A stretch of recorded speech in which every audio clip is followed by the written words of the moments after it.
And my other question then is, for example, in Gaza, the settlers have left, and the IDF have left. So this could happen. No, I know, but this could happen to West Bank as well. And we know that Israel is still occupying Gaza. So what do you do once the IDF has left? Let's take a look at Gaza. In Gaza, Israel staged a totally fraudulent national trauma for the benefit of the Goyim. Let's make it look as if there's a national trauma so we can then shout, never again, you know, Holocaust and so on. They left for very sensible reasons. Sharon, who is not an idiot, understood that there's no point, now that Gaza's been destroyed essentially, there's no point keeping 8,000 settlers there, protected by half the IDF and taking most of the resources and land. Let's get them out, we don't want that, and put them in the West Bank, which we care about. If he wanted, if he hadn't, and let's do it in such a way that the outside world will think we're suffering and we're giving something up. So let's have the IDF take kids by force out of the settlements so you can have a front page picture in the newspaper about the little boy pleading with the soldiers not to destroy my home and so on. All show for the Goyim, you know. And then we'll be able to say never again so we can hang on to the West Bank. What they could have easily done is exactly what I just described. Announce it on August 1st, 2 weeks before the withdrawal, announce the IDF is leaving Gaza. Okay. At that point, the 8,000 settlers would have piled into the lorries provided to them, moved over to the West Bank to subsidize homes there. No national trauma. In fact, it was so transparent, it was just ridiculed by Israeli commentators like Baruch Kimmerling. Further, what made it even more ridiculous is that it was a replay, point-by-point replay of what Israel did in 1982. In 1982, after they were compelled to accept an offer from Sadat, which in fact was from 1971, which made him withdraw from the Sinai, they staged the same kind of trauma. In fact, it was so transparent then. I remember a headline, I think, Haaretz, called National Trauma 82, about the fakery of taking the settlers out of M.I.T, where they had no right to be in the first place, of course, and pretending it was a great national trauma, so never again, and so on. Well, it worked in international propaganda the first time, so they figured they'd try it again, and it worked in Gaza. But they never left Gaza, you know. It remains under occupation, the siege became much more intense a couple of months later when Hamas won the election, and it goes on from there. It has nothing to do with the West Bank. Okay. No, I've got two more questions, but I know we had half an hour and it's been... Well, let's go on and see how far we can go. Okay, so a quick question about the refugees, because what people that say you're Zionist for a Jewish state, they say that's why you're against the right of the refugees and the descendant. Well, so, actually, first of all, I'm in favor of the right of the refugees to return, and always have been. There's nothing in the law about their descendants. People who appeal to Resolution 194 haven't read it. Resolution 194 talks about the refugees, does not talk about their descendants. Sooner or later, Israel is going to say, okay, we accept 194 because nobody's left. Now, UNRWA and others have interpreted to refer to the descendants, which is reasonable. So let's accept that it's not in the law, but let's accept the interpretation. Should the refugees and the descendants have the right to return? Yes. Should the Wampanoag Indians have the right to return here? Yes. Is it going to happen? No. If you dangle before the eyes of the Wampanoag Indians the statement that I'm going to support your right to return to Boston and kick out the population, so therefore you stay in rotten conditions and don't do anything, that is a deeply immoral act, deeply immoral. If you care about the refugees who are not going to return to Israel, that's a fact. There's absolutely no international support for it, zero. And if there ever was any, unimaginably, Israel would use its ultimate weapons to prevent it. They'd resort to nuclear war. So it's not just not going to happen.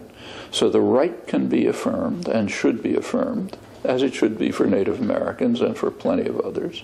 There should be efforts to ameliorate the very ugly conditions of the refugees, as Wali Jumla just pushed through the Lebanese parliament. It's a good step, finally. So now they have at least a limited right to work. We should all be in favor of that. We should try to think of solutions in which their possibility of returning to the former Palestine is advanced. And there are a couple of ways to do that. One is by a two-state settlement, which will at least give them the opportunity to go back to not back, but to go to a Palestinian state. Once the further conditions that I would anticipate are realized and borders begin to erode, yeah, there might be possibilities for them to go right back. But if anyone can think of an alternative to that, I'd like to hear it. The only alternative I hear again is a slogan, which is about as reasonable and as moral as the slogan saying the Wampanoag Indians should come back to Boston.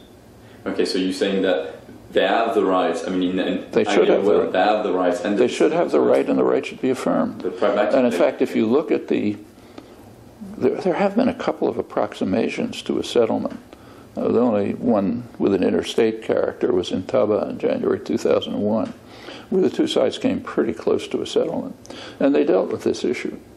And the conclusion, Palestinians and Israelis, was yes, we should affirm the right of return, but we should recognize that it's only going to be implemented symbolically in the short term. Well, if somebody can think of an alternative to that, I'd like to hear it.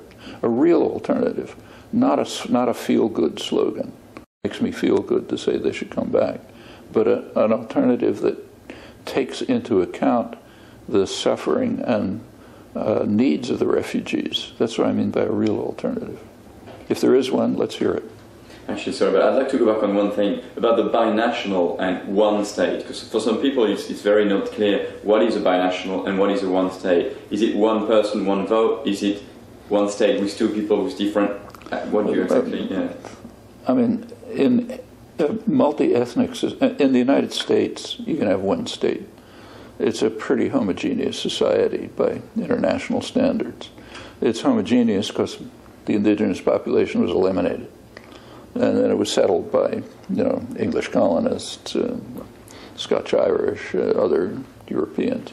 So it's, by international standards, pretty homogeneous. You go from here to Los Angeles, it looks the same. Same McDonald's, the same language, pretty much same culture. You can't do that in Europe. You go a couple of miles in Europe, you're in a different place. Okay. And in fact, internally to Europe, the state system, like everywhere else, has been imposed by violence, extreme violence. I mean, the various... Europe had a complex structure. They're being forced into a state system by violence. In fact, it's pretty recent. Just in the last generation or two, dozens of languages and cultures are being wiped out in Europe just by television and national education systems and so on. So yeah, you can force people into by force and violence, you can force them into the rigid framework of a single state. And you can do it in an extreme way, as was done here by just wiping them all out and then bringing in settlers. But most societies are much more complex. And a decent arrangement for them would be to pay attention to multi-ethnic variety. That has to be done in different ways in different parts of the world. And it's beginning to take place in Europe. So in Spain, for example, for long, under Franco, the dictatorship, Catalan was banned, you couldn't have a Catalan flag, couldn't talk it in the streets and so on. As soon as it became more or less democratic, it began to move towards a degree of Catalan autonomy, degree of Basque autonomy, degree of probably the same is likely to happen in Asturias and elsewhere. In Britain, there have been similar developments. So Wales and Scotland have a degree of autonomy. Welsh has been revived, the Scottish Parliament, and so on. And I think things like that make sense in real societies. Now take, say, Israel-Palestine. It's just beyond any question that there are two quite distinct societies, cultures, languages, and so on. So any settlement other than pure violence is going to be binational. Okay? If you want to reenact the history of Europe, which was the most savage place in the world for hundreds of years because of efforts to try to impose this arbitrary state system, if you want that, fine, you can talk about one state. If you're hoping for some settlement that at least takes into account the elementary rights of people, it's going to be a binational state. It could erode further, because there's plenty of other, people are not identified purely by their ethnic nature. They got all kind of other associations. That's why the binationalism in which I was involved in the 1940s was socialist binationalism, appealing to common interests among Jewish and Arab workers. You could argue that was an illusion. I don't really think so, but that was the basis for it. So let's talk about class interests and other interests which divide people in other ways, cultural interests, artistic interests, whatever. Now that can erode a binational system, but to simply say, well, let's have one state and one vote, that's just to say, I don't care about the people there. I want to impose on them a European-style one-state system by force. Okay, I think we're going to have to. Yeah. We're going to have to stop. I had one more question. So, if I can come back at 5, I guess. Yeah, we can do it at 5. That'd be a question.